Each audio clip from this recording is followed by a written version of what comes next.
Shortly after I made my abandoning atheism video, I watched a really old video of mine from 2017 called Praying Your Problems Away is Stupid, and then I have a little smiley face at the end of the title because, ooh, that title is so shocking, edgy, and offensive towards those stinky, dirty religious people, especially those darn Christians. Gotta add that little smiley face at the end as the little cherry on top and to smear it in their faces even more, and to show how much I don't give a shit about offending other people.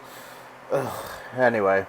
The only reason this video is still up is because, well, it's a nice little way to chronicle how far I've come and how radically different my views are today compared to how they were back then. And plus, that video didn't have any of the slurs or the ableism that was so prevalent in my videos at the time, so that's another reason why it's still up. If it had a lot of that, I probably would have taken it down anyway, but anyways.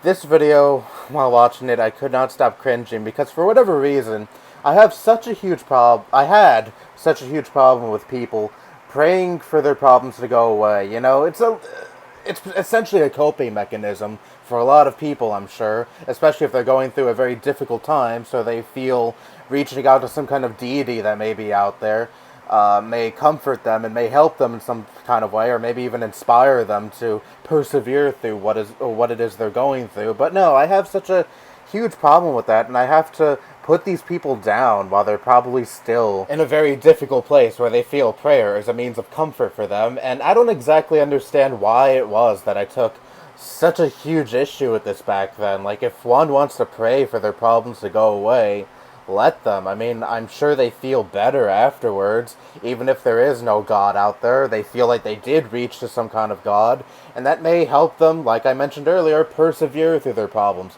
Give them more strength to persevere through their problems. And isn't that a good thing? Isn't inspiration supposed to be positive? Like, sure, you may not believe their source of inspiration, but if they do, and if that inspires them to persevere through their problems, what the fuck is the harm there? Let them pray. Let them pray for their problems to go away. It is such a straw man to say that someone always prays for all their problems to go away. They don't do anything else, they just pray for their problems to go away, when I'm sure no one does that. I'm sure people do things to try to make their problems go away, but when things seem to not be working, they go to prayer as kind of a last resort, or I don't know, they see prayer as a way to help them out through their problems, and again, like I said, that may give them strength to persevere through their problems, so all in all, it's a positive thing for them. I'm sure it's a positive thing for their mental health as well, because I'm sure otherwise they would probably feel even worse about their problems, I'm sure. And this isn't me defending shit like faith healing, by the way, fuck that. If, say, your child requires urgent medical care, and you think prayer is only going to help them, and you don't want them to go to the hospital because you're an anti-vaxxer piece of shit, then yeah, fuck you. I'm not defending those people in the slightest, but I'm just saying, most normal people who want to pray their problems away, or just see prayer as a way for them to receive strength from whatever deity they're trying to reach out to persevere through their problems, that is not a problem whatsoever, and it should not be a problem whatsoever to fucking anyone, even the edgy atheist types like I once was. I gotta tell you, when things were looking very, very bleak for my grandmother just a week ago, prayer helped me feel a little better. I mean, I'm not gonna say it turned things around. Oh my god, I prayed for my grandmother to survive through her life-threatening emergency procedure, and then I felt all of a sudden 100% better. No, I just felt marginally better about the situation, and I felt a little bit of comfort if some kind of God that I was reaching out to actually heard my message and potentially would help my grandmother because they heard my message. That was a little bit of a source of comfort in that time of crisis. It was out of desperation, sure, but situations like that make you do things that you would never in a million years imagine yourself doing in normal circumstances because you're so desperate for a positive outcome. But I'd like to think that in a way I did help. Maybe prayer didn't work in the way that we all think it works. Maybe in some kind of way the positive vibes that was emanating off of me and my family were able to, I don't know, make their way to her during this procedure, and it gave her the strength to fight through this procedure. And that all could be bullshit, sure, I'm not ruling that out, fine. But I'd like to think in a way I did help, and I feel that if I didn't pray, maybe the outcome wouldn't have been so great. you know? Maybe the worst would have happened. Who knows? I can't look into an alternate reality where I didn't pray and see what the outcome would have been.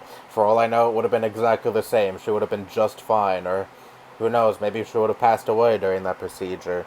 Who knows? Who knows? We can't truly know for sure. But what I do know for sure is that situation changed me. It helped me realize why people seek to prayer in certain situations, especially dire ones, and it helped me realize, well, not realize, I've known this for a while now, but it helped me affirm that I am happy that I am absolutely nothing like how I was in that video that this is a response to. You know? I was so toxic back then, Jesus Christ. And the video was fucking awful. My 2017 videos as a whole, for the most part, were fucking awful. Not just because of the edginess, of course that plays a big factor as well, but also because I just did not sound confident at all in front of the mic back then. I was so quiet, awkward, like, I don't know how the fuck people were able to stomach that back then. I'm not saying that I'm such a great content creator now, but I'd like to think that I've improved quite a bit since then, but it really does baffle me that there are certain people who want me to go back to those kind of videos, and I'm like, straight up, you have a bad taste in content. I'm sorry, but anyways, yeah, fuck 2017 me, and here's to a better me now and going forward, hopefully. We'll see how much my opinions fluctuate and change from here on out, and I'm sure there will still be many things that I will change my opinions on, and, you know, I'll just continue growing as a person, instead of, you know, staying like that, like how I was just a few years ago. Ugh, anyway, that's all I have to say. Bye-bye.